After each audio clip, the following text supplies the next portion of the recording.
The interview suit was 3 sizes too big and smelled faintly of mothballs when I walked into TechFlow Solutions that Tuesday morning.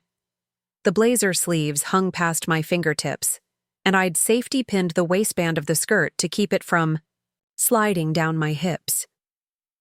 My mother Linda had thrust the outfit at me the night before with her usual combination of pride and practicality.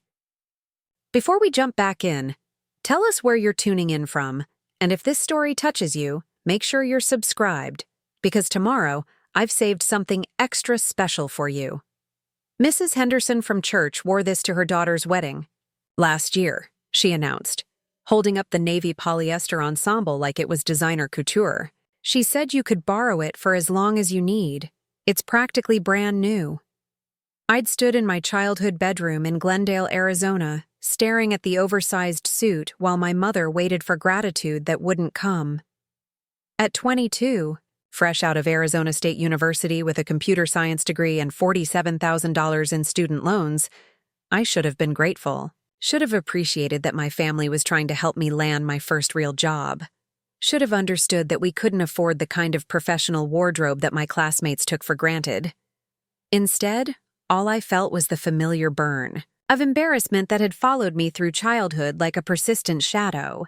The same feeling I'd carried through high school wearing Ashley's outgrown clothes to school dances, through college wearing thrift store finds to career fairs while my roommates shopped at department stores.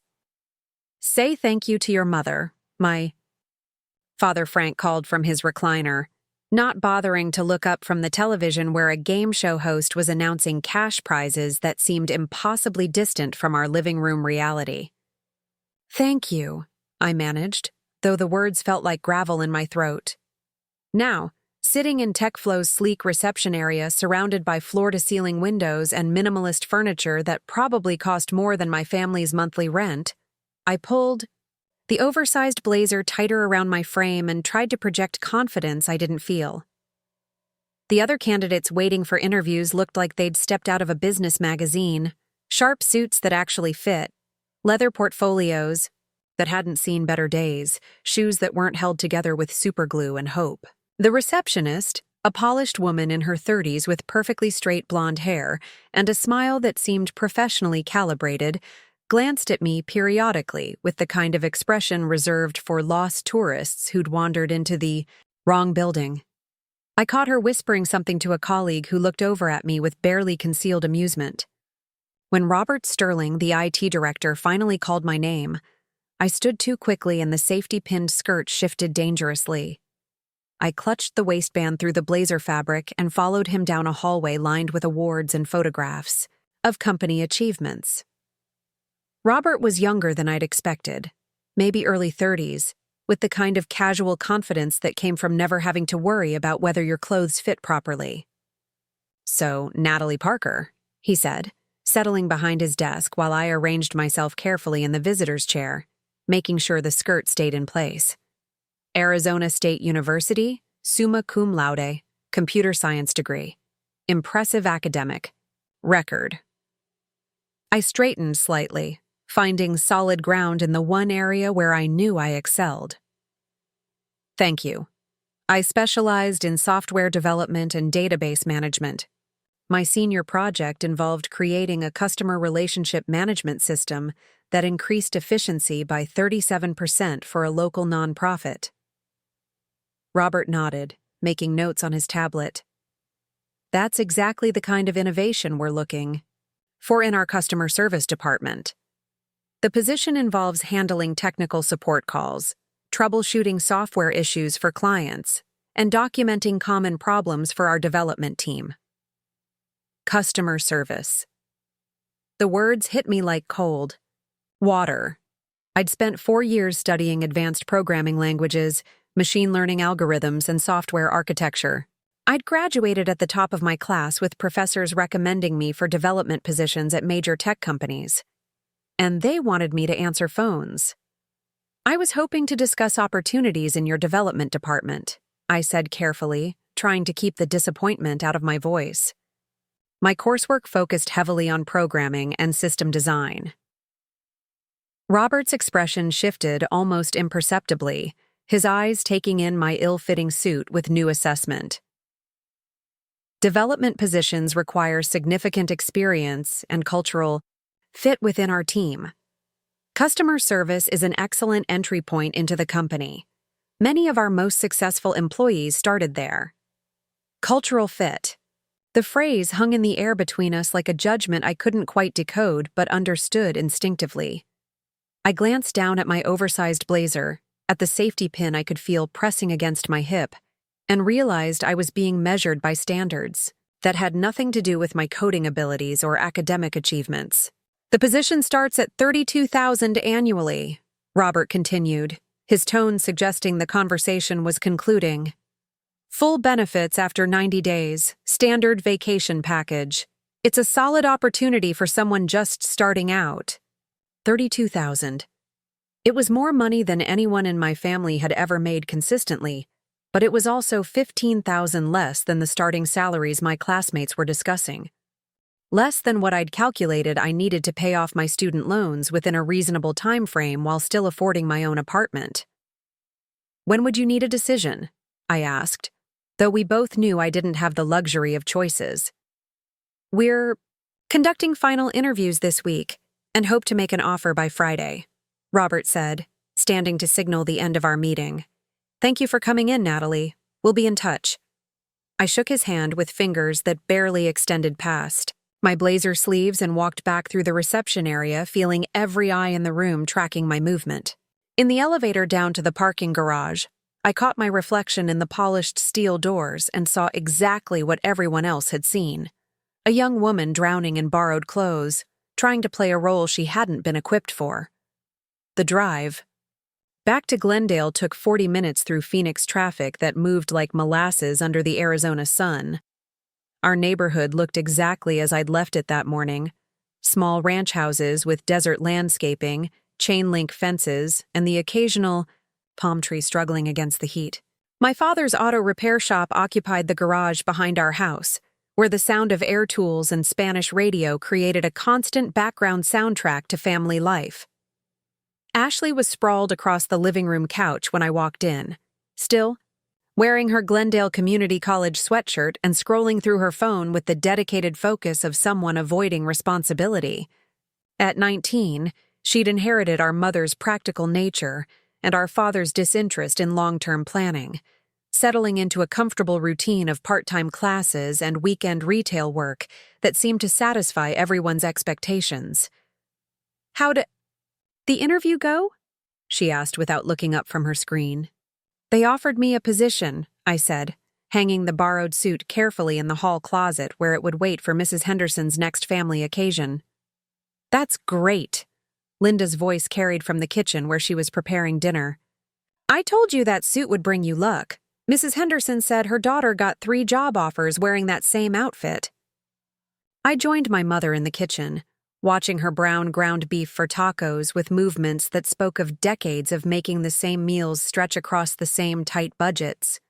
She looked up at me with genuine pride, her face lighting up in a way that made my chest tighten with conflicting emotions.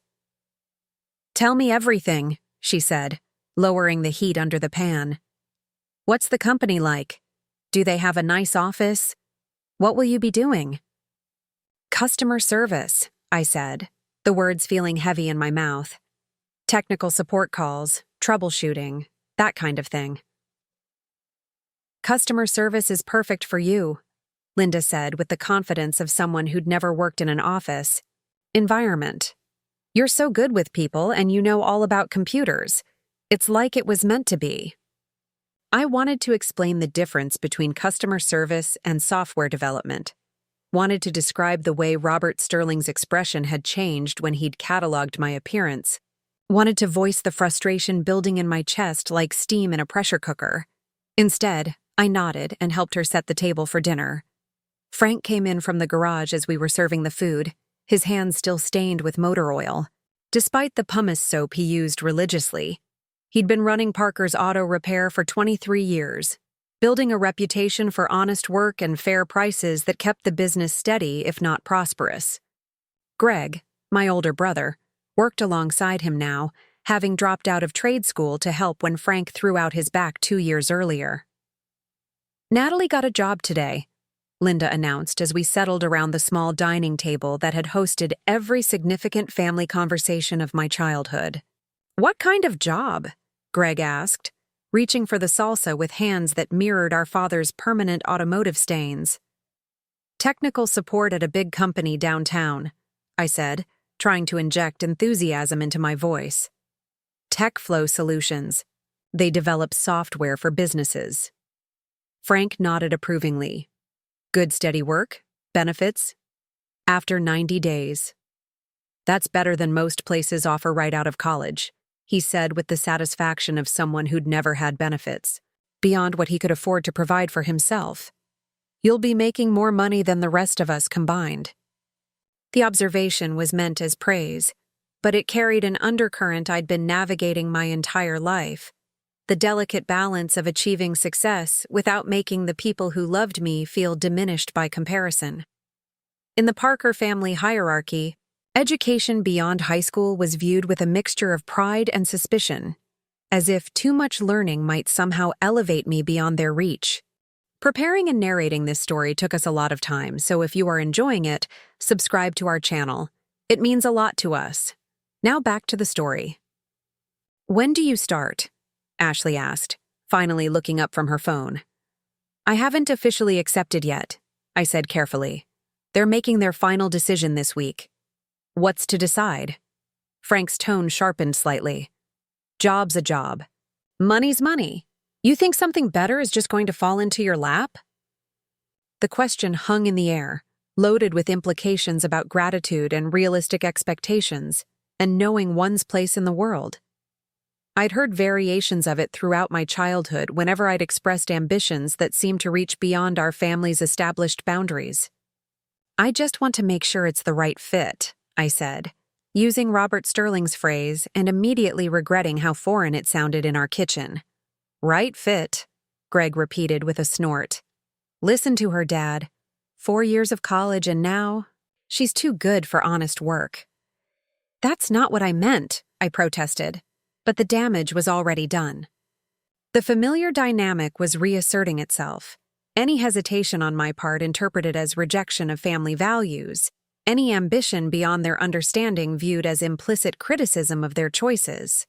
"Your brother's right," Frank said, his voice taking on the tone that had settled family arguments throughout my childhood. "You've got a college degree and a job offer from a fancy company downtown. Most people would be grateful for that kind of opportunity." I finished dinner in silence, helping Linda clear the table while my father and brother returned to the garage for evening work, and Ashley retreated to her room. In the kitchen, washing dishes in the sink where I'd performed the same task thousands of times before, I felt the weight of expectations that seemed to pull me in contradictory directions. My family wanted me to succeed, but not too much. To achieve, but not in ways that made them uncomfortable. To use my education, but not in ways that suggested their path might be insufficient. The job at TechFlow represented everything they understood. About success, steady pay, corporate benefits, the respectability of office work. That it fell short of my own ambitions was irrelevant, possibly even selfish. That evening, I sat in my childhood bedroom surrounded by participation trophies and academic awards that seemed to mock my current situation. The room hadn't changed much since high school. Same twin bed with the quilt Linda had made when I was 12. Same desk where I'd spent countless hours studying for the SATs and completing college applications. Same window that looked out over the chain-link fence, separating our backyard from the neighbors. I pulled out my laptop and began researching TechFlow Solutions more thoroughly, hoping to find something that might make the customer service position feel less like a dead end. The company had been founded 8 years earlier by 2 ASU graduates who'd developed proprietary software for managing business operations. They'd grown from a 2-person startup to a 50-employee company with clients across the Southwest. Their website featured photographs of gleaming offices, team-building events, and employees who looked like they'd stepped out of a diversity brochure. Young, attractive, professionally dressed people who seemed to embody the kind of success I'd imagined for myself during 4 years of computer science courses. None of them looked like they'd ever worried about whether their clothes fit properly or whether their family background might undermine their professional credibility. I scrolled through employee profiles and news articles, noting the educational backgrounds and career trajectories of TechFlow's development team. Most had started with internships or junior developer positions, not customer service roles. Several had been promoted from within, but their paths seemed to follow different trajectories than the one being offered to me. My phone buzzed with a text from Diana Walsh, my best friend from college who'd accepted a development position with a startup in Austin. Her message included a photo of her new apartment, sleek furniture, exposed brick walls, a kitchen that looked like something from a magazine. "First week on the job," she'd written, "already working on a mobile app that could revolutionize food delivery. Living the dream." I stared at the image for a long time, trying to reconcile Diana's obvious excitement with my own growing sense of compromise. We'd graduated with nearly identical GPAs, similar coursework, comparable recommendations from professors.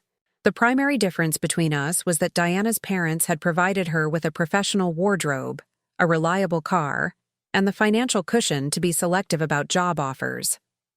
A knock on my bedroom door interrupted my brooding. "Come in," I called, quickly closing the laptop. Linda entered carrying a mug of chamomile tea, her evening ritual for managing stress that dated back to my childhood. She settled on the edge of my bed with the careful movements of someone whose body showed the accumulated wear of decades of physical work. "You seemed quiet at dinner," she said, offering me the tea. "Everything okay?" I accepted the mug gratefully, wrapping my hands around its warmth despite the Arizona heat that lingered even after sunset. "Just thinking about the job. Are you worried you won't get it?" Linda's concern was genuine, rooted in her own experience of economic uncertainty and limited opportunities. "Because you shouldn't be. You're the smartest person I know, Natalie. Smarter than me, smarter than your father. Definitely smarter than your siblings." The compliment carried its usual double edge, pride in my achievements coupled with the subtle reminder that my intelligence set me apart from the family in ways that were both valued and slightly threatening. "I'm not worried about getting it," I said carefully. "I'm worried about whether it's the right job for me." Linda frowned, her expression shifting to the puzzled concern she wore whenever I expressed sentiments that didn't align with her understanding of how the world worked. "It's a good job, Natalie. Regular hours, decent pay, respectable company. What more do you want?" The question was asked with genuine confusion, as if my hesitation represented some fundamental character flaw or unrealistic expectation.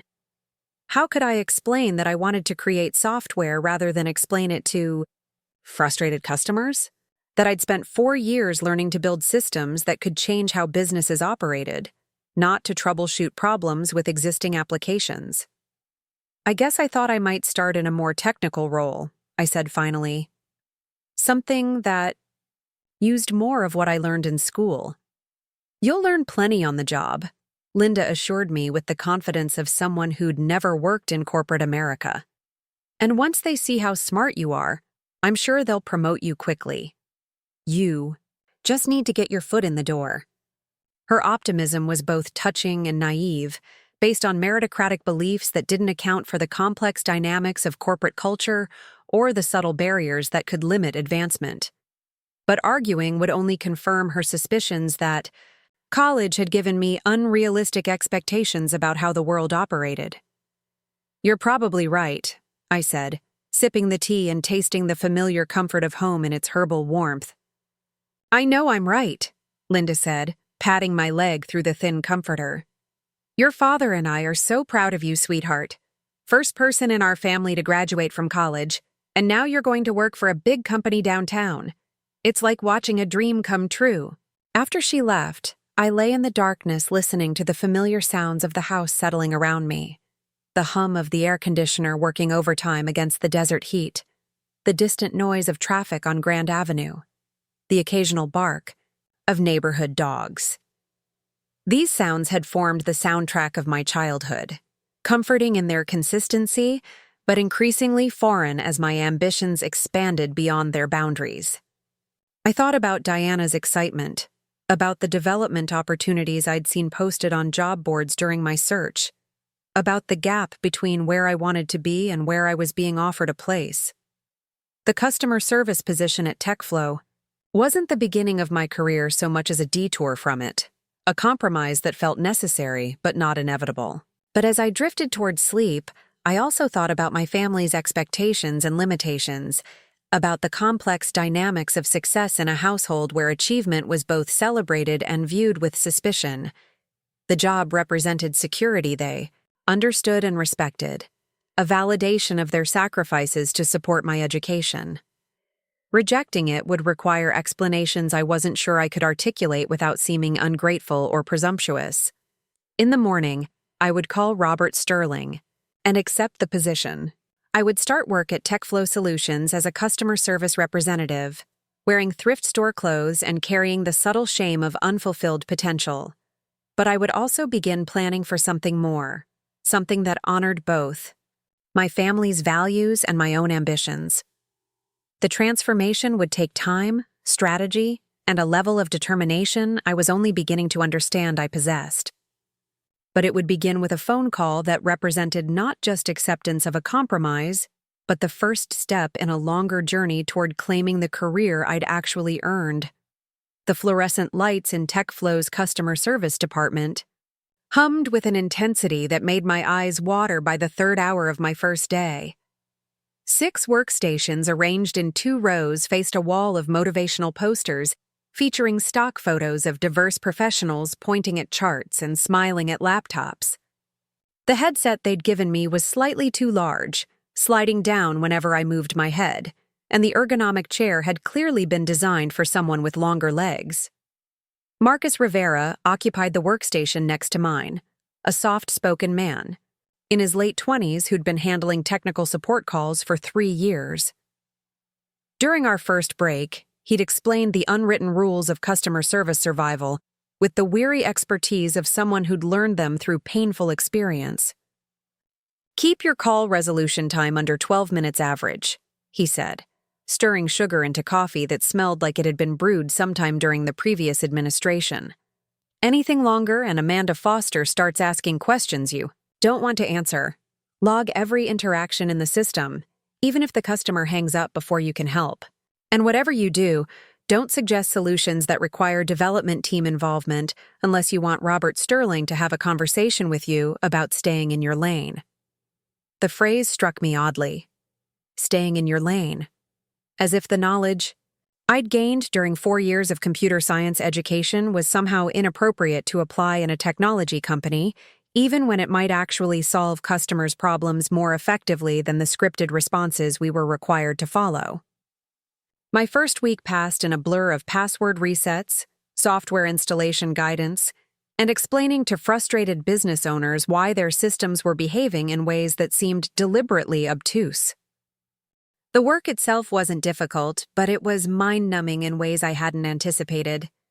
Each call followed predictable patterns, and the solutions we were authorized to provide addressed symptoms rather than underlying issues. On Thursday afternoon, I answered a call from Janet Morrison, who owned a small accounting firm in Tucson and was struggling with data synchronization problems that were causing her client billing system to duplicate entries randomly. I'd encountered similar issues during my senior project at ASU and knew exactly what was causing the problem. A timing conflict in the database refresh sequence that could be resolved with a simple code modification. "I understand your frustration, Mrs. Morrison," I said, pulling up her account information on my screen. "The duplicate entries are definitely not supposed to happen. Let me see what we can do to help you." I spent 15 minutes walking her through the standard troubleshooting protocol, knowing it wouldn't solve the underlying issue but required to attempt all approved solutions before escalating the call. As expected, none of the prescribed fixes addressed the root cause of her problem. "This is ridiculous," Janet said, her voice tight with the kind of stress that comes from watching technology undermine your business efficiency. I've been dealing with this issue for 3 weeks. I've called 4 times and every person tells me to try the same things that don't work. Don't you people actually know how your own software operates? The question hung in the air like an accusation. I glanced around the customer service department, noting how my colleagues handled similar moments of customer frustration with practiced deflection and scripted apologies. The approved response would be to apologize for the inconvenience, assure Mrs. Morrison that her concern was being taken seriously, and create a ticket for the development team to investigate when their schedule permitted. Instead, I found myself saying, "Mrs. Morrison, I think I know what's causing your problem. It's not something we can fix through the standard troubleshooting steps, but there's a workaround that should resolve the duplicate entries immediately." A workaround? Her voice brightened with the first hint of hope I'd heard during our conversation. I explained the database timing issue in terms she could understand, then walked her through a configuration change that would prevent the synchronization conflict. It took another 10 minutes, pushing my call time well beyond the recommended limit. But when we finished, her system was running smoothly for the first time in weeks. "You're a lifesaver," Janet said with genuine gratitude. "I can't believe none of the other technicians knew about this solution. Are you new there?" "Something like that," I replied, already dreading the conversation I knew was coming when Amanda Foster reviewed my call logs. The conversation arrived the following Monday morning. Amanda Foster, TechFlow's Human Resources Director, appeared at my workstation just after the morning team meeting, her expression suggesting this was not a social visit. She was younger than I'd expected for someone in her position, probably early 30s, with the kind of polished professionalism that came from expensive business school training and careful attention to corporate image management. "Natalie, could I see you in my office for a few minutes?" she asked with a smile that didn't reach her eyes. Amanda's office occupied a corner of the second floor, with windows that offered a view of downtown Phoenix's glass towers and carefully maintained desert landscaping. The furniture was modern and minimalist, chosen to project competence and authority without appearing ostentatious. Framed certificates and awards covered one wall, documenting her educational achievements and professional development. "Please, have a seat," Amanda said, settling behind her desk and opening a folder that I assumed contained my employee file. "How are you settling into your role here at TechFlow?" "Very well," I replied, trying to read her expression for clues about the direction this conversation might take. "The work is interesting, and my colleagues have been helpful." "That's good to hear. Marcus Rivera speaks very highly of your technical knowledge and customer interaction skills."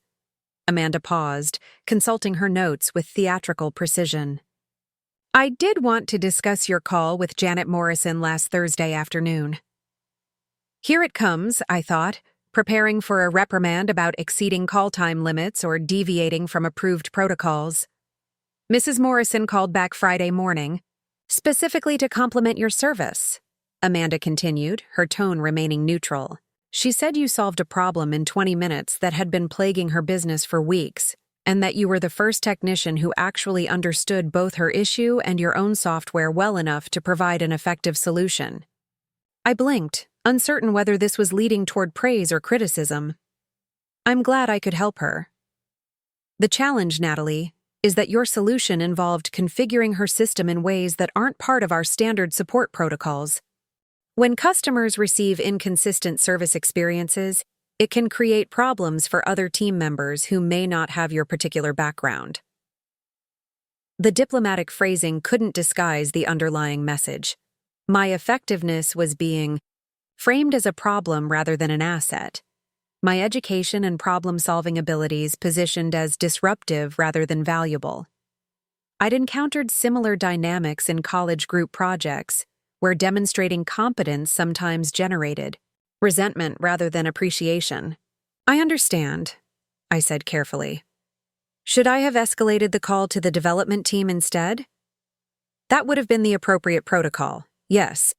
Our development team has specific procedures for evaluating system modifications and customer Service representatives aren't authorized to recommend configuration changes that haven't been formally tested and approved.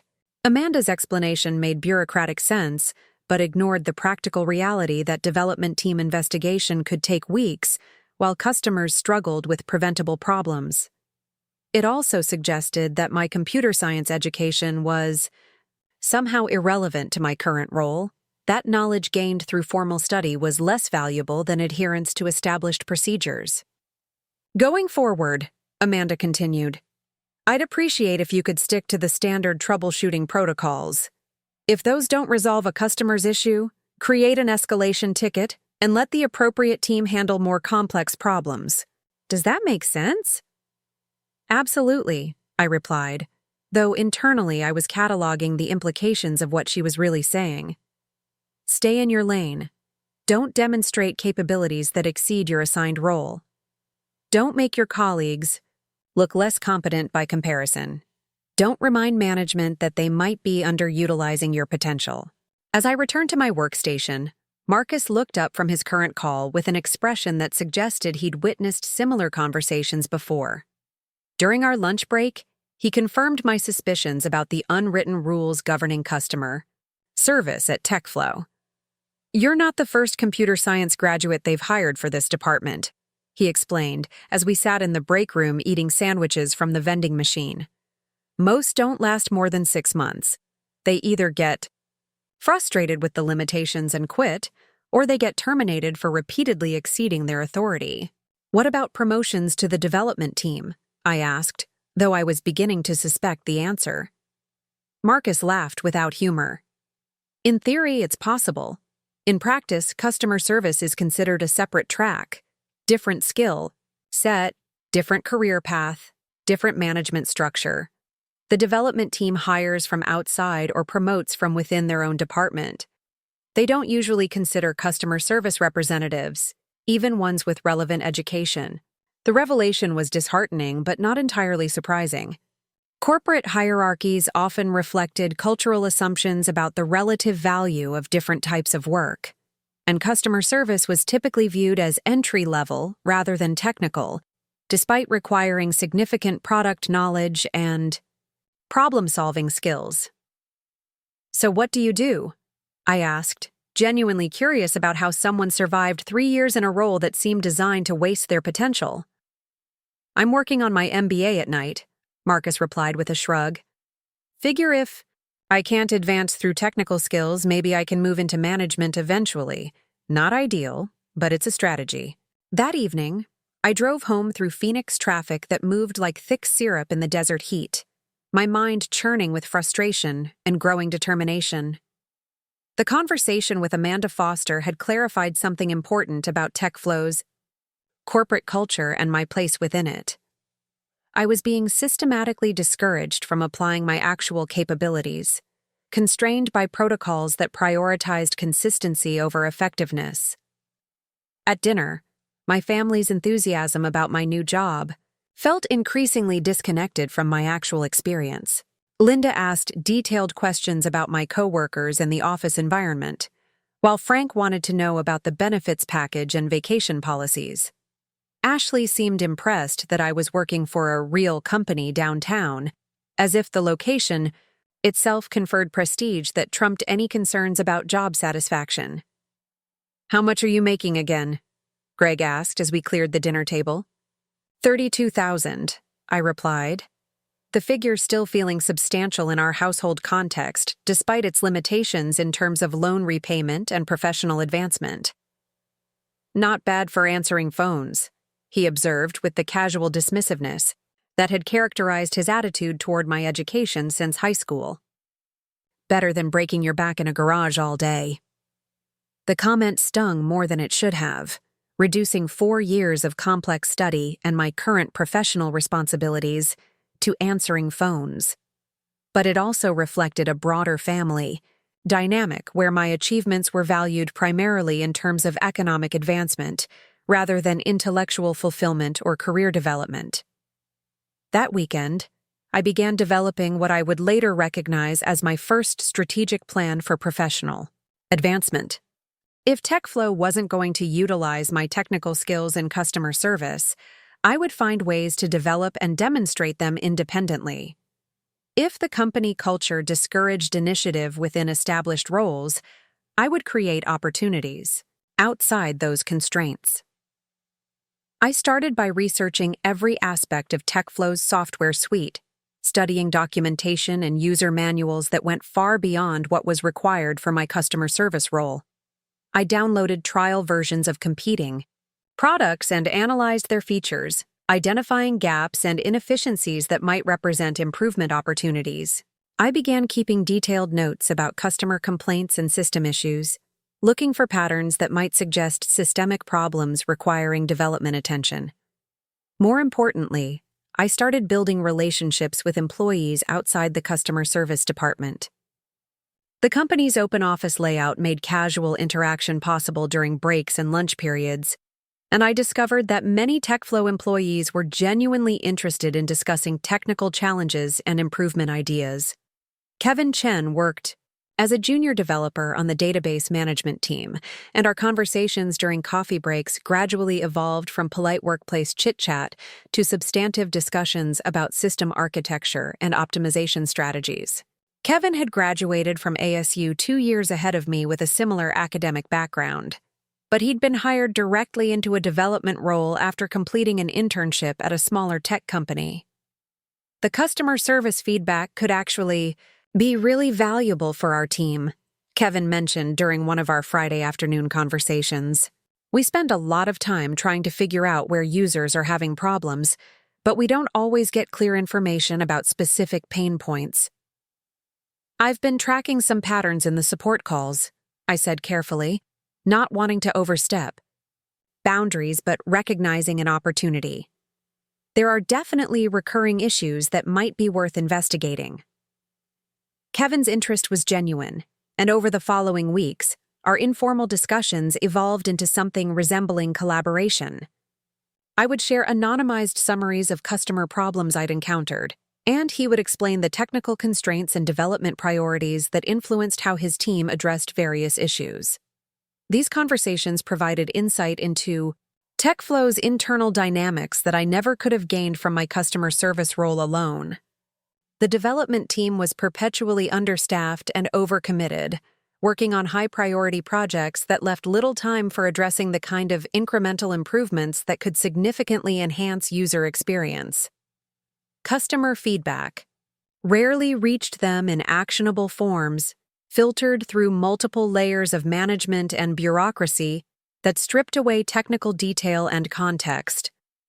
More significantly, I began to understand that TechFlow's growth had outpaced its organizational development.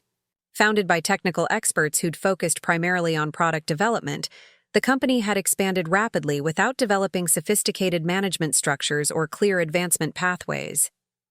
Departments operated in relative isolation, and opportunities for cross-functional collaboration were limited by territorial boundaries and unclear reporting relationships. This organizational dysfunction created both challenges and opportunities. While it meant that my technical skills were being systematically underutilized in customer service, it also suggested that employees who could bridge different functional areas might become valuable assets as the company matured. During my 3rd month at TechFlow, an incident occurred that would prove pivotal to my eventual advancement. A major client, Desert Ridge Hospital System, experienced a critical system failure that affected their patient scheduling and billing operations. The failure occurred on a Friday evening, and by Monday morning, the hospital's administrators were threatening to terminate their contract unless the problem was resolved immediately. The crisis landed squarely in customer service, where we fielded increasingly frantic calls from hospital staff who were struggling to manage patient appointments and billing processes manually. The standard troubleshooting protocols were useless for addressing a system-wide failure, but we were required to attempt them anyway before escalating to the development team. Robert Sterling spent most of Monday morning in meetings with senior management, emerging periodically to demand status updates that none of us could provide. The development team was working frantically to identify the source of the failure. But their investigation was complicated by limited visibility into how the hospital actually used the software in their daily operations. By Tuesday afternoon, the situation had escalated to crisis level. The hospital was preparing to implement backup systems that would allow them to function independently of TechFlow's software, potentially permanently. Marcus and I had fielded dozens of calls from increasingly desperate hospital employees who couldn't understand why a problem that seemed straightforward was taking so long to resolve. During my lunch break, I reviewed my notes from previous calls with Desert Ridge staff, looking for patterns that might provide insight into the system failure. As I studied the chronology of reported problems, a potential explanation began to emerge. The hospital had recently implemented new federal reporting requirements that required integration between their scheduling and billing systems. The timing of the system failure coincided almost exactly with their first attempt to generate these integrated reports. I suspected that the failure was related to database query conflicts created by the new reporting requirements, similar to issues I'd encountered in my senior project. The hospital system was trying to access the same data tables simultaneously for scheduling updates and report generation, creating deadlock conditions that crashed the entire application. The hypothesis was technically complex, but theoretically testable, and if I was correct, there were several potential workarounds that could restore functionality while the development team implemented a permanent solution. The challenge was communicating this analysis to people who could act on it without violating the boundaries Amanda Foster had established around my role. I spent the remainder of my lunch break crafting a carefully worded email to Kevin Chen, framing my observations as customer feedback rather than technical analysis. I described the pattern of reported problems in neutral terms, noting the correlation between the system failure and the hospital's new reporting requirements without explicitly proposing solutions. Kevin's response came within an hour, asking if I could provide more detailed information about the specific error messages hospital staff had reported. By Wednesday morning, the development team was testing my hypothesis about database conflicts, and by Thursday afternoon, they had confirmed the diagnosis and implemented a temporary fix that restored the hospital's system functionality. This crisis was resolved without any acknowledgement of my contribution to the solution, which was exactly what I had expected.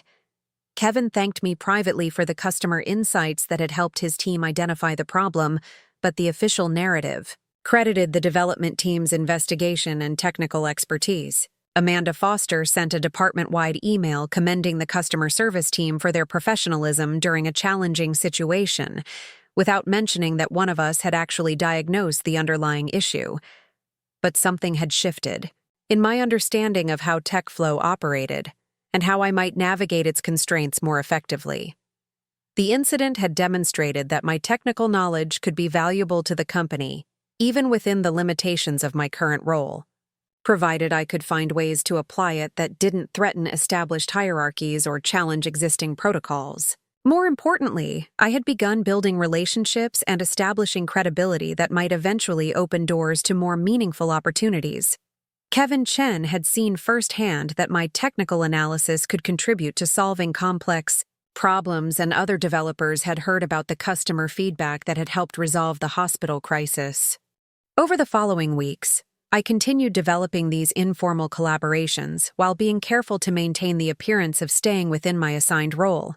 I shared customer insights with developers during casual conversations, participated in voluntary training sessions that expanded my knowledge of TechFlow's products, and gradually positioned myself as someone who understood both customer needs and technical constraints. The strategy required patience and careful navigation of office politics, but I was beginning to see a path forward that didn't require abandoning my technical ambitions or accepting customer service as a permanent career destination. The transformation would take time, but it had begun with a single incident that proved my education and capabilities had value even in an organization that seemed determined to waste them. The opportunity came disguised as a mundane company announcement that most employees barely noticed. Thomas Mitchell, TechFlow's CEO, had decided to implement a quarterly innovation challenge where employees could submit proposals for product improvements or operational efficiencies. The winning submission would receive a $5,000 bonus and the chance to present their idea to the executive team. I read the announcement 3 times, my pulse quickening with each review. Here was exactly what I'd been waiting for: a legitimate channel to demonstrate my technical capabilities, without overstepping the boundaries that had been so carefully established around my customer service role. The challenge was open to all employees regardless of department, and submissions would be evaluated anonymously by a panel of senior managers. During my 6 months at TechFlow, I'd been methodically documenting system inefficiencies and customer pain points that the development team seemed either unaware of or unable to prioritize. The hospital crisis had proven that my technical analysis could contribute to solving real problems, but it had also highlighted the challenge of communicating insights through informal channels without appearing to exceed my authority. The Innovation Challenge offered something different: a formal mechanism for contribution that bypassed the usual departmental hierarchies and protocols. If I could identify a significant improvement opportunity and present it effectively, I might finally prove that my education and capabilities were being systematically underutilized. I spent my evenings and weekends developing a comprehensive proposal focused on the customer onboarding process, which I'd observed was a consistent source of frustration for new clients and inefficiency for the support team. The current system required manual data entry across multiple platforms, creating opportunities for errors and delays that often resulted in extended implementation timelines and dissatisfied customers. My proposal outlined an automated integration solution that would streamline the onboarding workflow, reduce implementation time by an estimated 40%, and eliminate the data inconsistencies that generated roughly 30% of our support calls during a client's first 6 months. The technical architecture was complex, but feasible, leveraging existing system capabilities in ways that wouldn't require significant additional development resources. More importantly, I'd calculated the financial impact with the kind of precision that might resonate with senior management. Reducing onboarding time would allow TechFlow to increase client acquisition capacity without additional staffing, while decreasing support call volume would improve both customer satisfaction and operational efficiency. The projected annual savings exceeded $200,000, making the development investment compelling from a purely business perspective. Diana Walsh visited Phoenix in early November, flying in from Austin for a long weekend that gave us our first opportunity to catch up in person since graduation. She arrived at Sky Harbor Airport looking every inch the successful software developer: designer jeans, leather boots that probably cost more than my monthly rent, and the kind of confident energy that comes from work that both challenges and fulfills. We met for dinner at a trendy restaurant in Old Town Scottsdale, the kind of place I'd never have considered affordable before my TechFlow salary. Diana ordered wine without checking the prices and described her work with the enthusiasm I remembered. From our college study sessions when we'd debate programming languages and system architectures until the library closed. The mobile app launched last month and we're already seeing incredible user engagement, she said, scrolling through screenshots on her phone. My team developed the core recommendation algorithm and it's performing better than anyone expected. We might get acquired by one of the major delivery platforms if the growth continues. I listened to her excitement while trying to suppress the familiar pang of envy that had become my constant companion when hearing about friends' career progress. Diana's work represented everything I'd imagined for myself after graduation: technical challenges, creative problem-solving, direct impact on product development, and recognition for innovative contributions. "What about you?" she asked eventually, setting down her phone and focusing on me with the kind of attention that made deflection impossible. "How's the job going? Are you enjoying the work?" The question hung between us like a test I wasn't sure how to pass. Diana knew my academic record and technical capabilities well enough to understand the gap between my potential and my current circumstances. But explaining the dynamics at TechFlow required acknowledging compromises that might seem inexplicable. To someone whose career had followed a more direct trajectory, "It's been educational," I said carefully, buying time while I decided how much to reveal. "I'm learning a lot about how businesses actually use technology, which is different from what you study in academic settings." "That's true," Diana agreed, though her expression suggested she sensed there was more to the story. "Are you getting to do any actual development work, or is it mostly implementation and support?" The precise nature of her question indicated that she understood the distinction between technical roles that utilized programming skills and those that merely required familiarity with technology. I took a sip of wine and decided that honesty might be more valuable than pride. "Mostly support right now," I admitted. "Customer service, technically, but I'm working on changing that." Diana's eyebrows rose slightly, but her response was more curious than judgmental. "Customer service? That seems like an unusual starting point for someone with your background. What's the advancement path like?" I explained TechFlow's departmental structure and the barriers I'd encountered when trying to apply my technical knowledge within the constraints of my assigned role. Diana listened with growing incredulity, occasionally asking clarifying questions that revealed how different her experience had been at the Austin startup. "That's insane," she said when I finished describing the Amanda Foster conversation about staying within approved protocols. "Why would they hire computer science graduates for customer service if they don't want you to actually solve problems?" "Cheaper than hiring developers, more technically credible than hiring people without education," I replied, voicing a theory I'd developed over months of observation. "They get the benefit of having knowledgeable support staff without paying development salaries or dealing with the expectation of advancement opportunities." "But that's incredibly short-sighted," Diana protested. "You're essentially being wasted as a resource. Any competent management team would recognize that and find ways to utilize your actual capabilities." Her outrage on my behalf was both validating and painful, confirming my own assessment while highlighting how abnormal my situation really was. In Diana's world, technical talent was recognized and rewarded. Advancement opportunities were available to employees who demonstrated capability, and management actively sought to maximize their human resources, rather than constraining them. "I'm hoping the innovation challenge will change things," I said, explaining my proposal and the potential it represented for demonstrating my value to senior management. "If I can prove that my analysis and recommendations have real business impact, maybe they'll reconsider how they're utilizing my skills." Diana nodded thoughtfully, her business school training evident in how quickly she grasped the strategic implications. "That's smart. You're essentially forcing them to evaluate your ideas on merit rather than departmental hierarchy. What happens if you win?" $5,000 bonus and a presentation to the executive team," I replied. "But more importantly, it would establish credibility that might open doors to development opportunities." "And if you don't win?" The question I'd been avoiding thinking about too directly. "Then I'll know that advancement isn't really possible here, and I'll need to start looking elsewhere." Diana raised her wine glass in a mock toast. "Here's to forcing them to recognize what they already have." The Innovation Challenge deadline was December 15th, giving me 6 weeks to refine my proposal and prepare for what felt like the most important presentation of my career.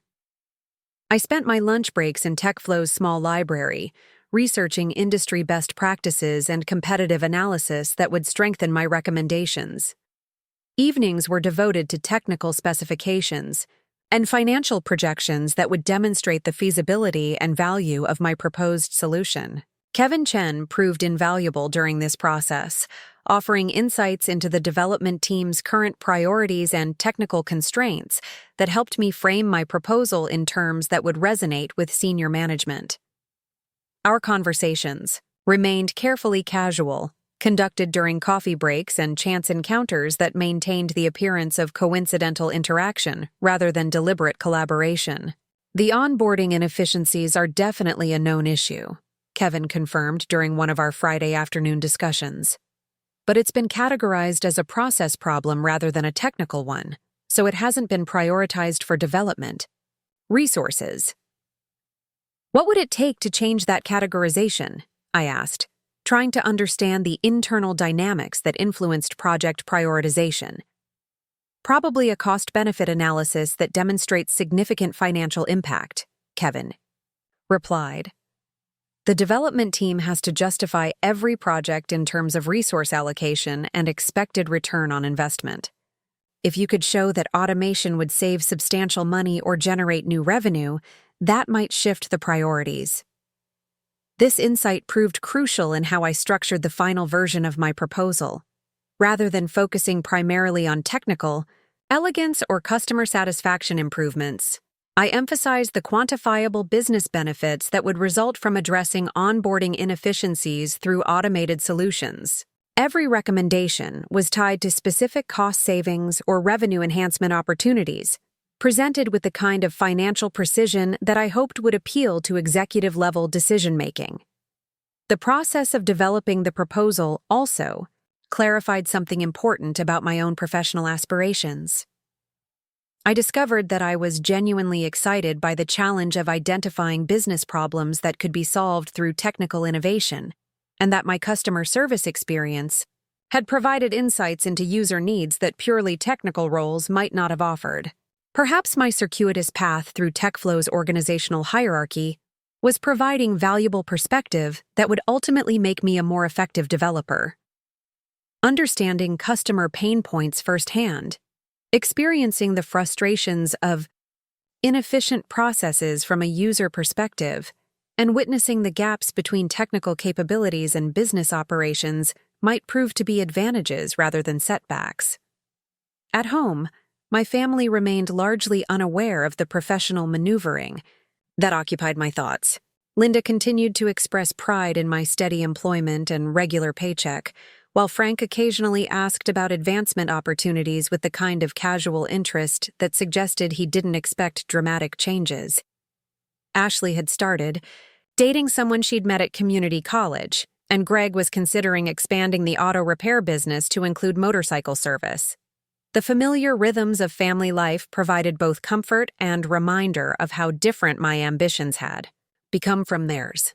During Sunday dinners, conversation focused on immediate concerns and practical matters: Ashley's work schedule, Greg's plans for the garage expansion, Linda's latest craft projects, Frank's opinions about various sports teams and political developments.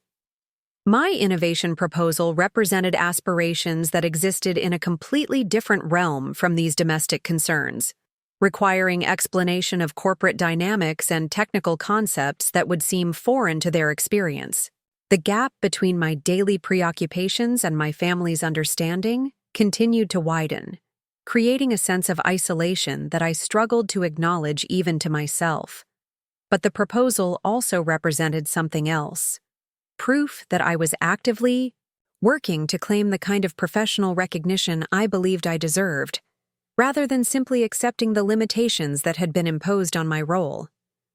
The customer service position was becoming a strategic stepping stone rather than a destination, a temporary compromise that might ultimately lead to opportunities that honored my education and capabilities.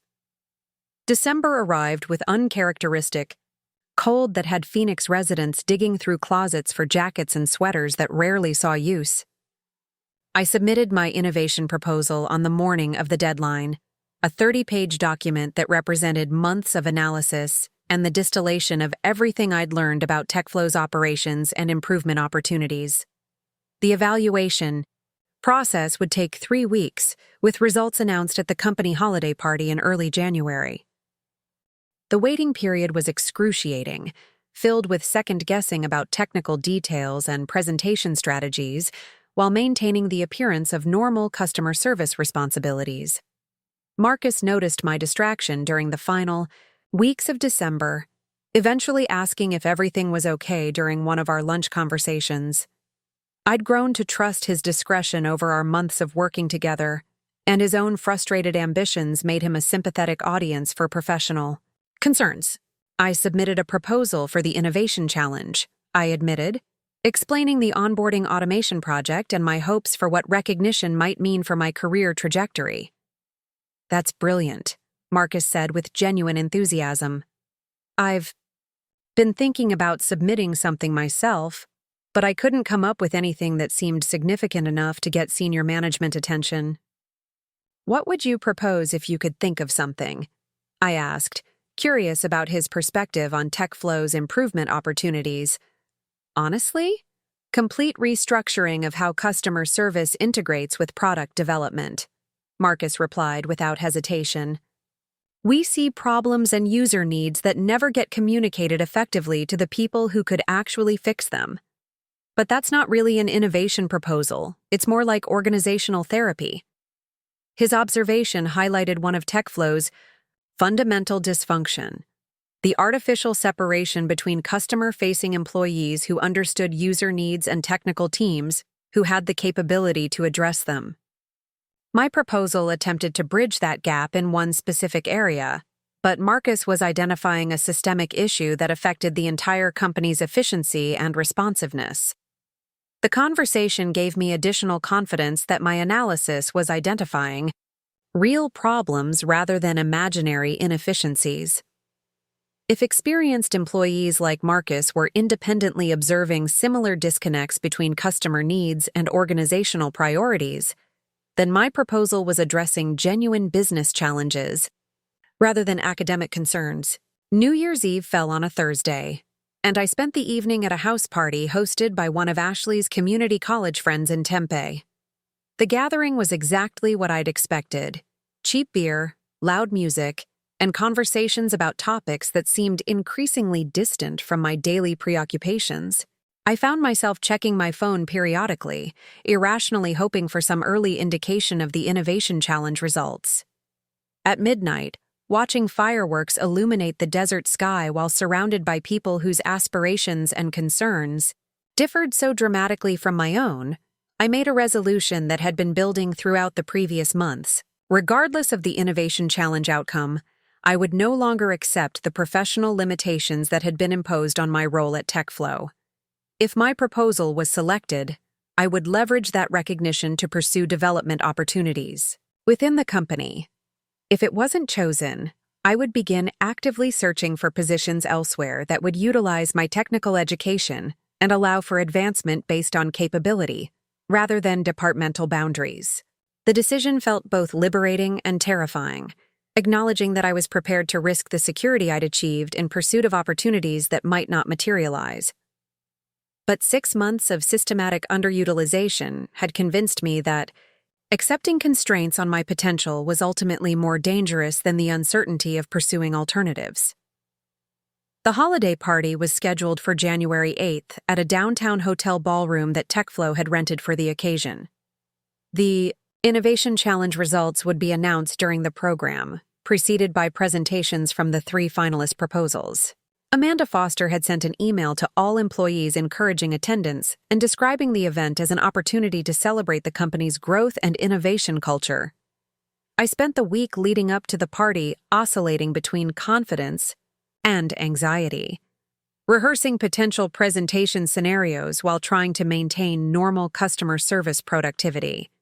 Kevin Chen mentioned casually that he'd heard positive feedback about several of the innovation submissions, but he couldn't provide specific information about which proposals had advanced to the finalist round. On the morning of the party, I invested in a new outfit for the first time since starting at TechFlow, a black dress and jacket combination that fit properly and projected the kind of professional competence I hoped to embody. The purchase represented a significant expense on my budget, but it also felt like an investment in the person I was becoming, rather than accommodation to the role I'd been assigned. Standing in front of my bedroom mirror before leaving for the party, I barely recognized the reflection looking back at me. The woman in the mirror appeared confident and capable, someone who belonged in corporate boardrooms and strategic planning meetings. She bore little resemblance to the anxious college graduate who'd interviewed in an ill-fitting borrowed suit 8 months earlier. The transformation wasn't just about clothing or professional experience, though both had contributed to my evolving sense of self. More fundamentally, I'd developed the conviction that my technical education and analytical capabilities had genuine value, and that accepting positions or organizations that failed to recognize that value was ultimately a form of self-betrayal. The Innovation Challenge represented more than a competition or career opportunity. It was a test of whether TechFlow was the kind of organization where merit and capability could overcome artificial barriers and departmental constraints. The results would determine not just my immediate future, but my understanding of what was possible in corporate environments that claimed to value innovation while systematically discouraging it from unexpected sources. As I drove downtown through Phoenix traffic, my hands steady on the steering wheel despite the magnitude of what the evening might bring, I realized that I'd already won something important regardless of the official outcome. I'd proven to myself that I could identify genuine business problems, develop technically sound solutions, and present them with the kind of professional sophistication that demanded serious consideration. The nervous college graduate in the borrowed suit had been replaced by someone who understood her own worth and was prepared to insist that others recognize it as well. The Innovation Challenge would reveal whether TechFlow was ready for that transformation, but my own evolution was already complete. The Marriott ballroom buzzed with conversations that seemed simultaneously familiar and foreign as TechFlow employees mingled during the cocktail hour preceding the awards ceremony. I recognized faces from various departments, but the formal atmosphere transformed casual workplace interactions into something more performance-oriented, where every conversation carried potential implications for professional relationships and career advancement. Robert Sterling stood near the bar with several other managers, their cluster creating an invisible barrier that seemed to discourage casual approach.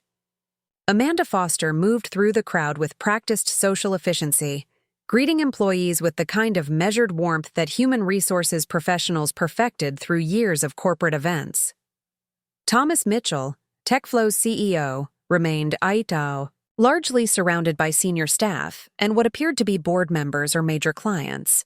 I accepted a glass of wine from the bartender and found a position near the windows overlooking downtown Phoenix, trying to project casual confidence while internally rehearsing potential scenarios for the evening ahead.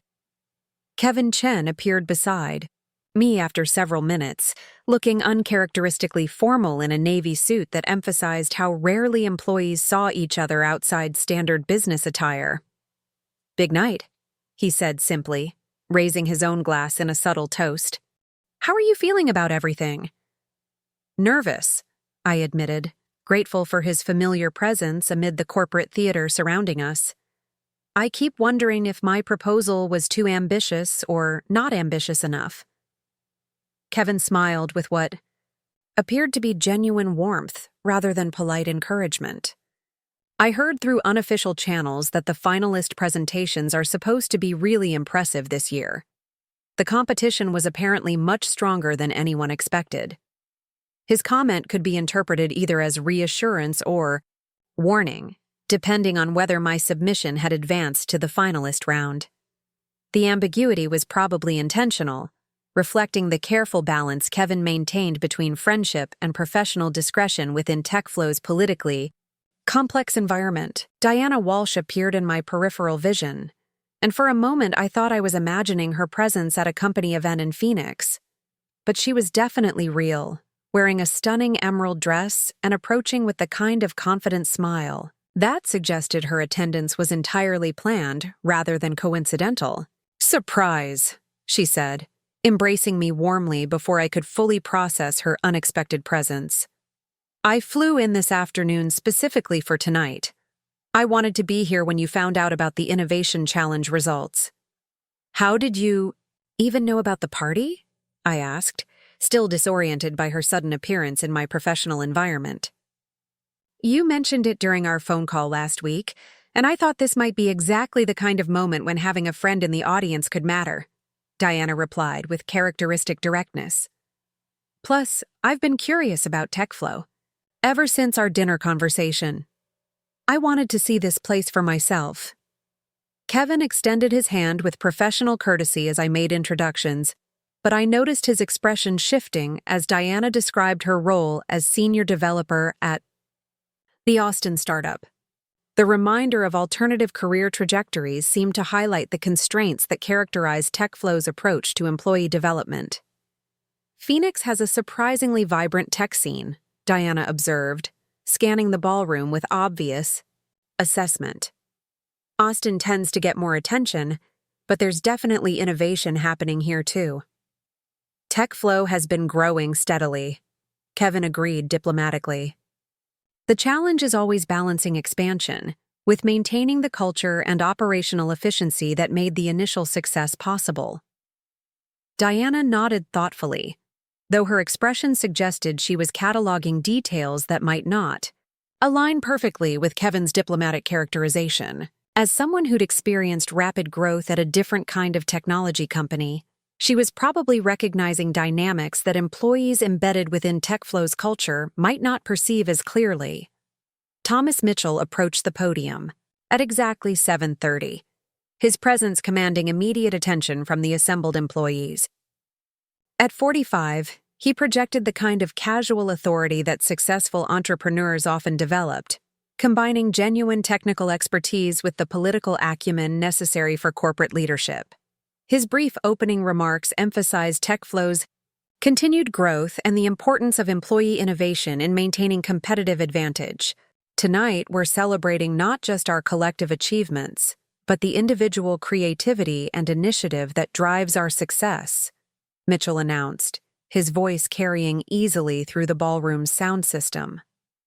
The innovation challenge generated more high-quality submissions than we anticipated, making the selection process both exciting and genuinely difficult. He paused, allowing anticipation to build before continuing.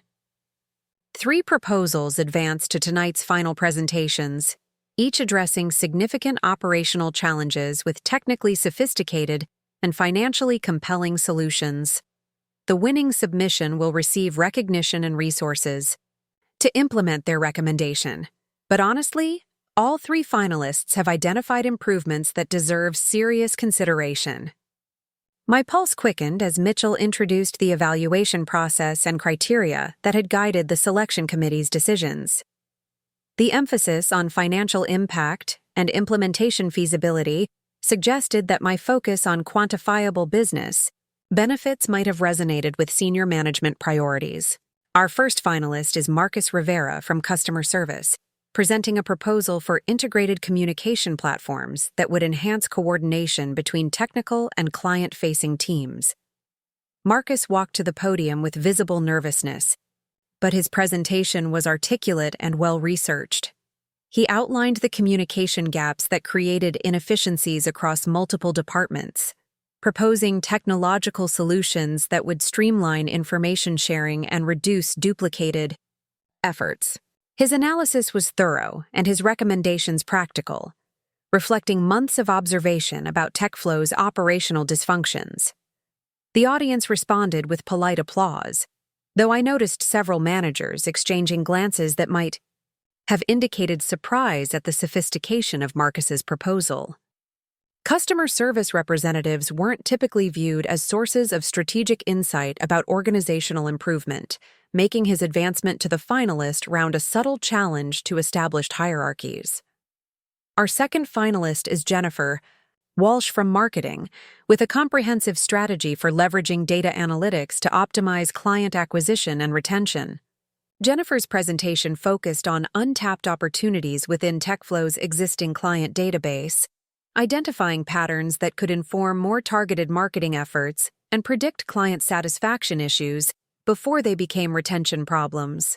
Her approach was methodical and data-driven, appealing to the analytical mindset that characterized much of the company's technical culture.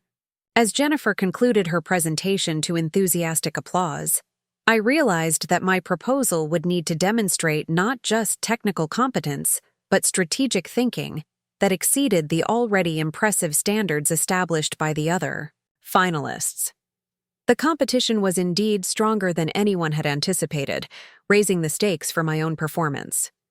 Our third and final presenter is Natalie Parker, also from customer service, addressing automation opportunities within our client onboarding processes. Walking to the podium felt like crossing a threshold between my current identity and the professional persona I'd been developing over the previous months. The ballroom seemed larger from the speaking position, filled with faces that represented different aspects of TechFlow's organizational culture and my own complex relationship with the company. I began by acknowledging the customer service perspective that had informed my analysis, positioning my frontline experience as a source of insight rather than limitation. The current onboarding process, I explained, created frustrations for clients and inefficiencies for internal teams that extended far beyond the immediate implementation period. My technical recommendations focused on automated integration solutions that would eliminate manual data entry requirements while providing real-time visibility into implementation progress for both clients and TechFlow staff. The proposed system would reduce onboarding time by an average of 6 weeks while improving data accuracy and client satisfaction scores. More importantly, I presented detailed financial projections demonstrating that automation would enable TechFlow to increase client acquisition capacity by 30% without additional staffing requirements. The improved efficiency would generate estimated annual savings of $240,000 while positioning the company for accelerated growth. The presentation concluded with implementation timelines and resource requirements that demonstrated feasibility within existing technical infrastructure and development team capacity. I'd structured the proposal to appeal to multiple audiences simultaneously: technical staff who would appreciate the architectural elegance, managers focused on operational efficiency, and executives concerned with financial impact and competitive positioning. The applause that followed seemed more sustained and enthusiastic than responses to the previous presentations, though I was probably too invested in the outcome to assess audience reaction objectively. Several employees approached afterward with questions about technical details and implementation strategies, suggesting genuine interest in the proposal beyond polite social interaction. Diana found me during the brief recess preceding the results announcement, her expression mixing pride with what appeared to be professional assessment of my presentation performance. "That was incredible," she said quietly.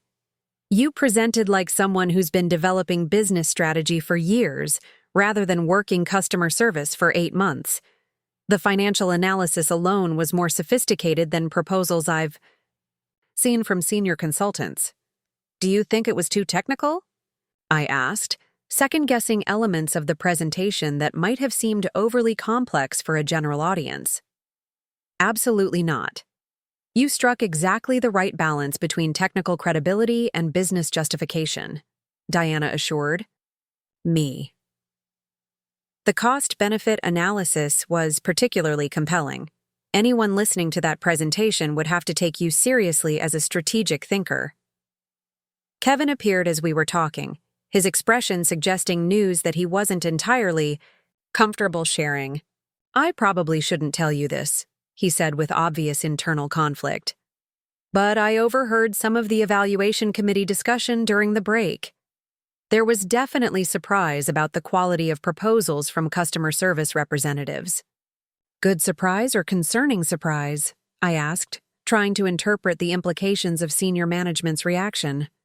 "Both, I think," Kevin replied honestly. "Recognition that they might be underutilizing talent in certain departments, but also questions about whether advancement from customer service would create expectation management issues." The observation highlighted exactly the kind of organizational thinking that had constrained my professional development since joining TechFlow. Even when customer service employees demonstrated capabilities that exceeded their assigned roles, advancement created precedents that might complicate management of other departmental relationships. Thomas Mitchell returned to the podium at 8:45. His demeanor suggesting that the evaluation committee's deliberations had been both thorough and difficult.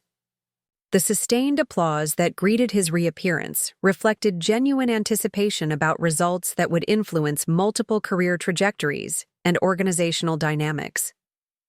Before announcing our winner, I want to acknowledge the exceptional Quality of all three finalist presentations, Mitchell began. Each proposal identified genuine opportunities for improvement and presented technically sound recommendations that deserve implementation consideration regardless of tonight's official results. He paused, consulting notes that probably contained carefully scripted language designed to balance recognition with diplomatic sensitivity to the competitive dynamics inherent in such contests. The winning proposal demonstrated several qualities that distinguished it from equally impressive alternatives. First, comprehensive understanding of both technical requirements and business implications. Second, financial analysis that quantified benefits with unusual precision. Third, implementation strategy that acknowledged resource constraints while maintaining ambitious objectives. My heart was beating so rapidly that I wondered if other people could observe its effect on my breathing. Diana moved closer, her presence providing steady support as Mitchell approached the climactic moment that would determine so much about my immediate professional future. The Innovation Challenge winner is Natalie Parker for her proposal to automate and optimize our client onboarding processes. The ballroom erupted in applause that seemed to include genuine enthusiasm rather than merely polite acknowledgement.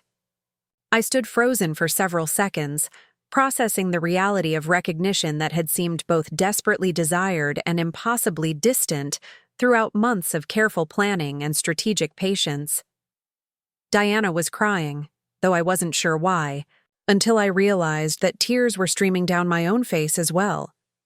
The moment represented validation not just of my technical capabilities, but of the calculated risks I'd taken in pursuing advancement, despite organizational constraints that seemed designed to prevent exactly this kind of recognition. Marcus appeared beside me as I made my way toward the podium to accept the award, his expression combining congratulations with what appeared to be genuine relief that customer service had achieved breakthrough representation at senior management levels.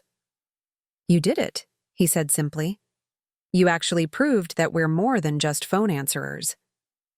Thomas Mitchell presented the award with comments about implementation support and executive team presentation opportunities that suggested the recognition would translate into substantive career advancement rather than merely ceremonial acknowledgement. The $5,000 bonus represented immediate financial relief, but the professional credibility was immeasurably more valuable. "We'll be scheduling a meeting next week to discuss implementation timelines and resource allocation," Mitchell said as he shook my hand. "This kind of systematic thinking about operational improvement is exactly what TechFlow needs as we continue scaling our business." The remainder of the evening passed in a blur of congratulations from colleagues, introduction to senior managers I'd previously observed only from a distance, and conversations about technical details and implementation, strategies that positioned me as an expert rather than an aspirational contributor. Robert Sterling approached during the final hour of the party, his expression suggesting internal conflict about my unexpected emergence as a strategic contributor within his department's jurisdiction. "Congratulations on an impressive presentation," he said with professional courtesy that didn't entirely mask his discomfort. "I have to admit, I didn't anticipate this level of analytical sophistication from our customer service team." "Thank you," I replied carefully, recognizing that my response would influence how he framed my advancement within existing departmental structures. The customer service role provided valuable perspective on operational inefficiencies that might not be visible from other organizational positions. "That's certainly true," Robert agreed, though his tone suggested he was still processing the implications of my success for departmental management and advancement expectations. "We'll need to discuss how this recognition affects your current responsibilities and potential development opportunities." The conversation was diplomatically non-committal, but it represented acknowledgement that my professional status within TechFlow had fundamentally changed. Customer service representatives who won company-wide innovation challenges couldn't continue being managed as entry-level employees, regardless of how uncomfortable that evolution might make traditional organizational hierarchies. Amanda Foster appeared as Robert moved away, her expression combining congratulations with what appeared to be assessment of how my advancement would affect human resources policies and departmental equity considerations. "Quite an impressive evening for you," she said with the measured warmth that characterized her professional interactions. "We'll need to schedule a conversation about how this recognition aligns with your long-term career objectives at TechFlow." "I'd welcome that discussion," I replied, sensing opportunity to influence how my advancement would be structured and positioned within the company's development framework. As the party concluded and employees gradually dispersed into the Phoenix night, I found myself standing near the ballroom windows with Diana, both of us processing the magnitude of what had just occurred. The city lights stretched across the desert landscape, familiar yet somehow transformed by the evening's events. "So what happens now?" Diana asked with genuine curiosity about how TechFlow would manage the transition from my current role to whatever advancement the Innovation Challenge victory would generate. "I honestly don't know," I admitted. "This kind of recognition is unprecedented for customer service employees here. There's no established protocol for how to proceed." "That might actually work in your favor," Diana observed with the strategic insight that had characterized her successful navigation of corporate environments. "No established protocol means you have some influence over how the advancement gets structured." Her point was astute and potentially crucial for maximizing the opportunities that my Innovation Challenge victory had created. Rather than waiting passively for management to determine my professional future, I could advocate actively for specific roles and responsibilities that would utilize my technical capabilities while building toward long-term career objectives. The transformation I'd undergone during 8 months at TechFlow had prepared me for exactly this kind of strategic advocacy. I understood the company's technical challenges and organizational dynamics, had established relationships with key decision-makers, and had demonstrated capabilities that transcended departmental boundaries and conventional advancement expectations. Most importantly, I developed the confidence to insist that my education and analytical abilities deserved recognition and utilization rather than systematic constraint. The nervous college graduate in the borrowed suit had evolved into someone who could win company-wide competitions and present strategic recommendations to senior management with authentic authority. As Diana and I walked through the hotel lobby toward the valet parking station, I realized that the Innovation Challenge victory represented both culmination and beginning. I'd proven that merit and capability could overcome artificial barriers when channeled through legitimate organizational mechanisms, but translating that recognition into meaningful career advancement would require continued strategic thinking and determined advocacy. The real test would come during the implementation phase, when I would need to deliver on the promises contained within my proposal while navigating the complex political dynamics of organizational change. Success would establish precedents that might benefit other employees whose potential was being systematically underutilized, while failure could reinforce existing constraints on advancement from non-traditional career paths. But tonight, driving through Phoenix with Diana toward my parents' house in Glendale, where I would share news that would probably perplex and pride them in equal measure, I felt a profound sense of alignment between my capabilities and opportunities that had been absent since graduation. The professional recognition I'd achieved was genuine rather than provisional, based on demonstrated value rather than potential or promise. The woman wearing the properly fitted black dress bore little resemblance to the anxious graduate who'd interviewed in oversized clothing 8 months earlier. The transformation was complete in some ways and just beginning in others, but the direction was clear, and the momentum was building toward opportunities that honored rather than constrained my authentic professional capabilities. 6 months. After the Innovation Challenge victory, I stood in the executive conference room on TechFlow's 20th floor, reviewing quarterly performance metrics with the senior leadership team. The view from this altitude encompassed the entire Phoenix metropolitan area, a perspective that seemed to mirror how dramatically my professional vantage point had shifted since that awkward interview in the borrowed suit. My new role as director of process innovation had been created specifically to leverage the success of the onboarding automation project, which had exceeded even my optimistic projections. Implementation had reduced client setup time by 52% while generating annual savings that approached $300,000. More significantly, the project had attracted attention from industry publications and potential clients who viewed operational efficiency as a competitive differentiator. Thomas Mitchell concluded his presentation about market expansion opportunities and turned to me with the kind of expectant attention that still felt surreal after years of being systematically overlooked in professional settings. "Natalie, walk us through the client satisfaction improvements we've seen since implementing your automation protocols." I advanced to the next slide in my presentation, displaying metrics that told a story of transformation that extended well beyond technological efficiency.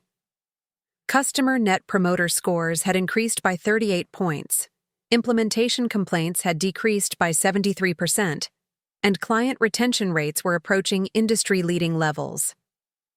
The automation eliminated most of the friction points that generated negative client experiences during onboarding. I explained to the assembled executives, my voice carrying the confidence that had gradually replaced the tentative uncertainty of my early TechFlow presentations. But the larger impact has been cultural.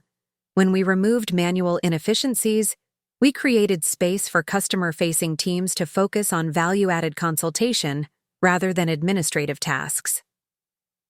Robert Sterling nodded approvingly from his position across the conference table. His initial discomfort with my advancement had evolved into something approaching mentorship as the success of my initiatives reflected positively on his department's performance metrics.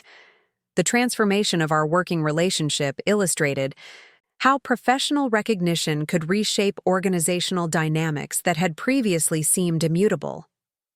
"The question now," I continued, "is whether we can scale these principles across other operational areas that are currently constrained by legacy processes and manual inefficiencies." Amanda Foster leaned forward with obvious interest. "What would that scaling look like in practical terms?" I outlined a comprehensive operational review that would identify automation opportunities throughout TechFlow's business processes, from client acquisition through service delivery and retention management. The analysis would prioritize improvements based on financial impact and implementation feasibility, creating a roadmap for systematic efficiency enhancement that could support aggressive growth objectives. Conservative estimates suggest we could improve overall operational efficiency by 25 to 30% within 18 months, I concluded. That would position TechFlow to double our client base without proportional increases in staffing costs. The room fell silent as the executives processed the implications of what I was proposing.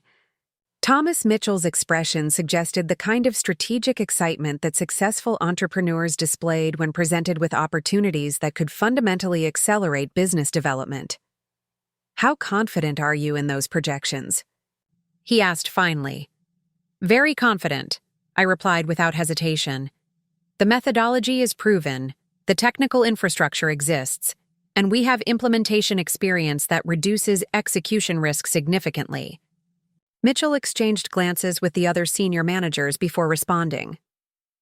"Let's schedule a follow-up meeting to discuss resource allocation and timelines. This could be exactly the kind of initiative that differentiates TechFlow from our competitors during the next growth phase."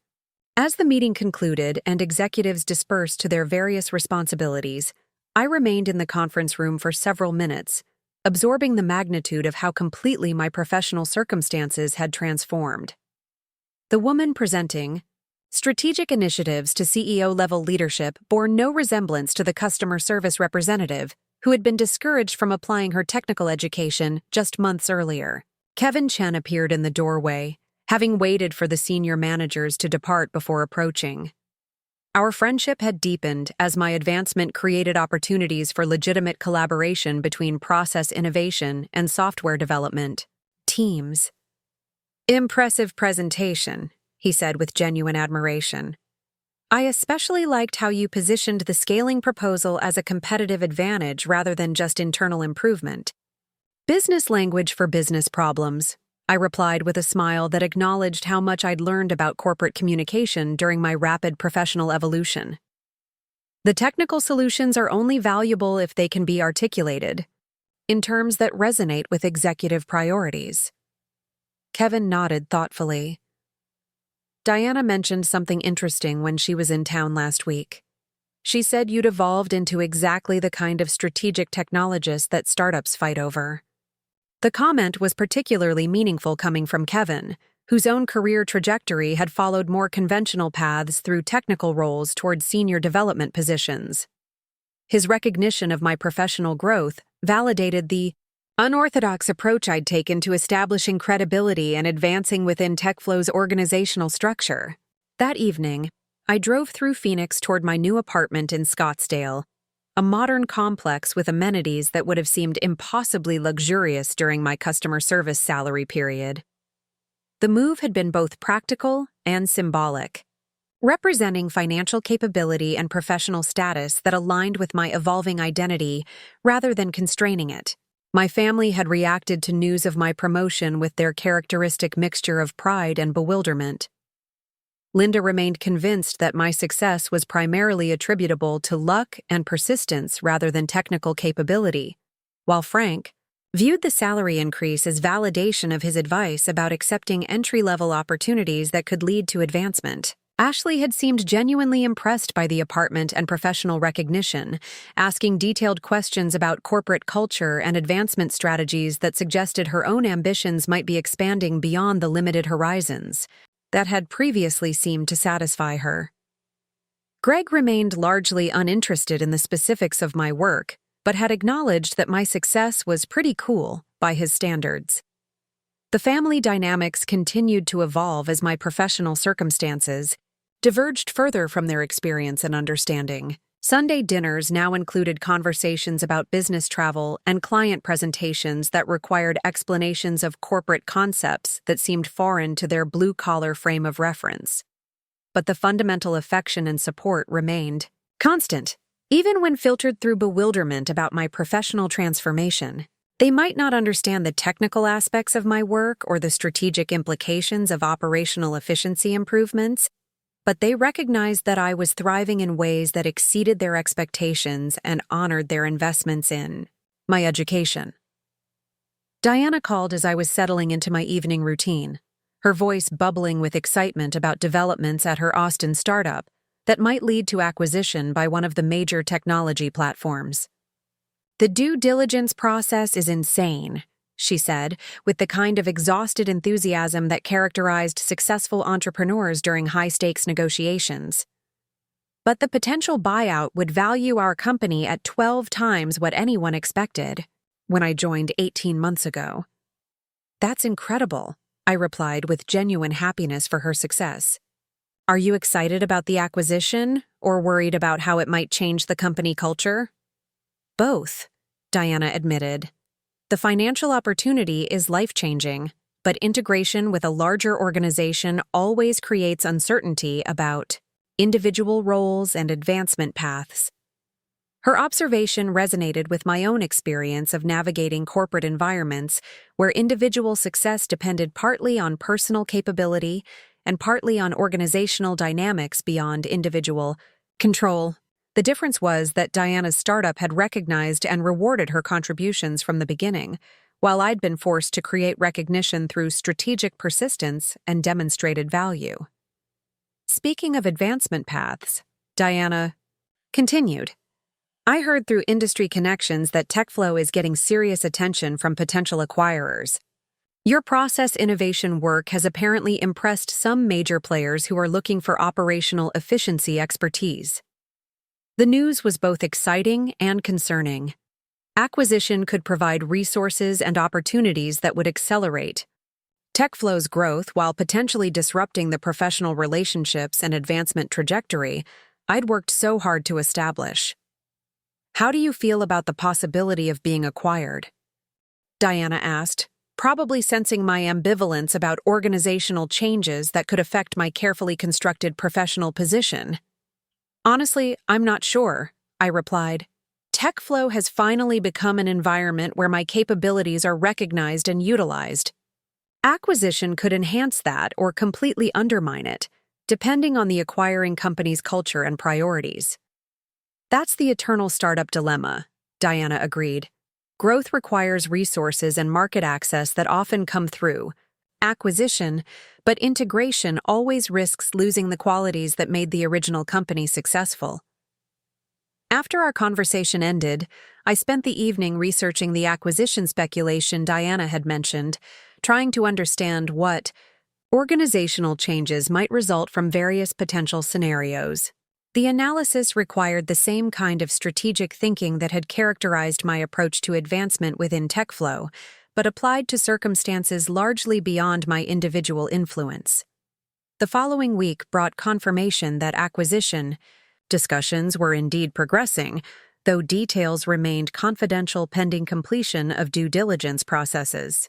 Thomas Mitchell addressed the entire company during an all-hands meeting, acknowledging the speculation while emphasizing that any potential transaction would prioritize maintaining TechFlow's culture and growth trajectory. Change is inevitable. In successful technology companies, Mitchell explained to the assembled employees, our goal is to ensure that change enhances rather than compromises the innovation and collaboration that have driven our success. The diplomatic language couldn't disguise the uncertainty that acquisition discussions created for employees whose career advancement depended on organizational stability and clear advancement pathways. My own situation was particularly complex, given how recently I'd achieved recognition and how dependent my continued success might be on relationships with specific managers and executives. Marcus Rivera approached me after the meeting with concerns that probably reflected broader employee anxiety about how acquisition might affect advancement opportunities for non-traditional career paths. Do you think the new ownership would maintain the process innovation role? He asked with obvious worry about his own prospects for eventually advancing beyond customer service responsibilities. I think any competent acquirer would recognize that operational efficiency improvements generate significant value, I replied with more confidence than I actually felt. The challenge is ensuring that recognition translates into continued investment in the specific approaches we've developed.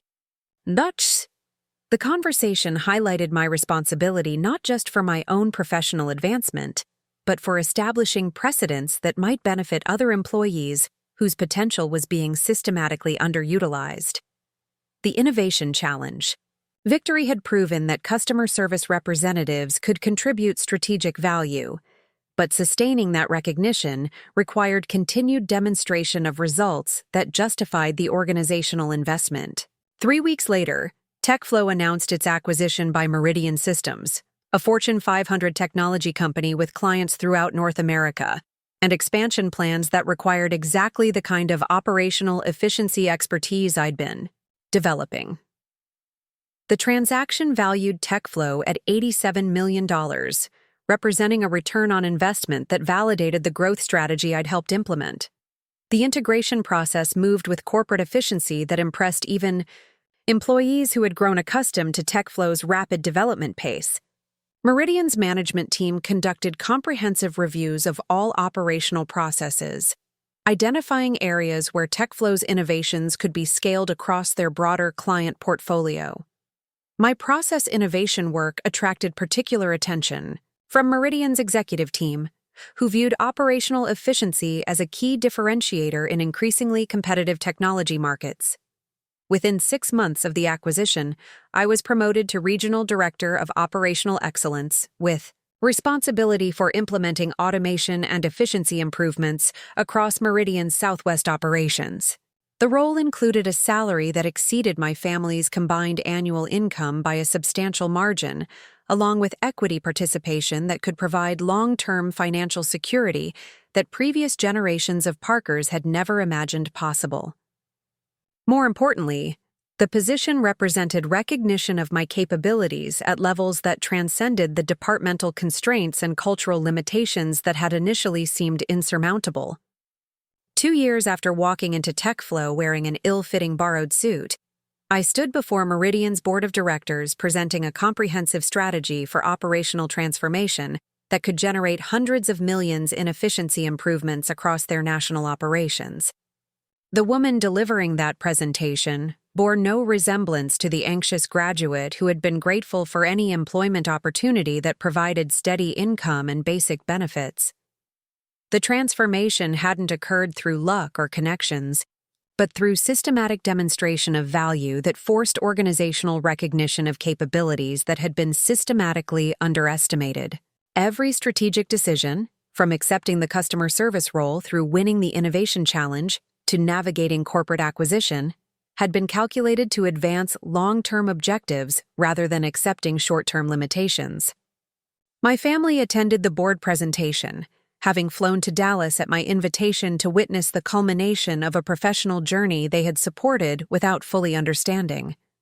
Linda wore the same expression of bewildered pride that had characterized her reaction to my college graduation, while Frank seemed genuinely impressed by the corporate environment and executive attention my work had generated. Ashley and Greg appeared most affected by seeing their sister presenting strategic recommendations to Fortune 500 leadership, perhaps recognizing for the first time that the education and ambition they had sometimes dismissed as impractical could translate into achievements that exceeded their previous conception of professional success. After the presentation concluded with unanimous board approval for my operational transformation initiative, Thomas Mitchell approached with news that completed my professional evolution in the most satisfying possible way. Meridian wants to establish a new subsidiary focused on operational consulting for mid-market technology companies, he explained with obvious satisfaction. They're offering you the CEO position, with equity participation that could make you extraordinarily wealthy if the venture succeeds.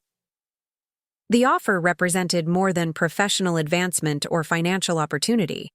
It was recognition that the shy college graduate in borrowed clothes had developed into someone capable of leading organizational transformation at the highest corporate levels. Someone whose technical education and strategic thinking could create value that transcended any single company or industry sector. Standing in Meridian's executive conference room with my family nearby and unprecedented opportunities extending into the future, I realized that the greatest victory wasn't the salary or title or equity participation. It was the proof that systematic underestimation of human potential could be overcome through determined demonstration of value, that artificial barriers to advancement could be dismantled through strategic persistence and undeniable results. The borrowed suit had been replaced by authentic authority earned through competence rather than connections, education rather than entitlement, strategic thinking rather than passive acceptance of limitations imposed by others who had never bothered to recognize what I was actually capable of achieving. Up next, you've got 2 more standout stories right on your screen. If this one hit the mark, you won't want to pass these up. Just click and check them out.